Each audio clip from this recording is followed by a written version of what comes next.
মৃত অবৈধ ভুয়া ভোটার রাখার জন্য সবচেয়ে বেশি যদি কেউ চাপ দিয়ে থাকে, বিডিওরা চাপ দিয়েছে, তৃণমূলের নেতারা চাপ দিয়েছে, নিরপেক্ষ সংস্থাকে দিয়ে, সিটিং বিচারপতিকে দিয়ে তদন্ত করে কার চাপে যদি মারা যায়, সত্যি মিথ্যা আমি জানি না, এই সময়কালে কেউ অসুস্থ হয়েও মারা যেতে পারে।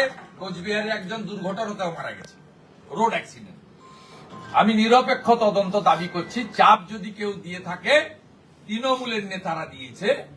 চাপ যদি কেউ দিয়ে থাকে, দলদাস এক শ্রেণীর ভিডিও যারা ইআরও আছেন তারা দিয়েছেন। ভারতীয় জনতা পার্টির সঙ্গে কোনো সম্পর্ক।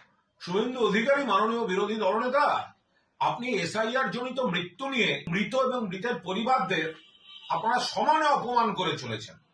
একদিকে বৈধ নাগরিকদের উপর মানসিক চাপ, অসুস্থতা, মৃত্যু, অন্যদিকে বিএলওদের উপর। মশাই, আপনাদের ভাবতে কি অসুবিধা হচ্ছে? মেন্টাল ব্লকেজ আছে নাকি? পশ্চিমবঙ্গে মৃত্যু হলে ওই মৃত্যু এসআইআর এর জন্য নয়, আর উত্তরপ্রদেশে যোগী রাজ্যে আর গুজরাটে প্রধানমন্ত্রী স্বরাষ্ট্রমন্ত্রীর রাজ্যে মৃত্যু হলে সেটা হচ্ছে এসআইআর জনিত মৃত্যু।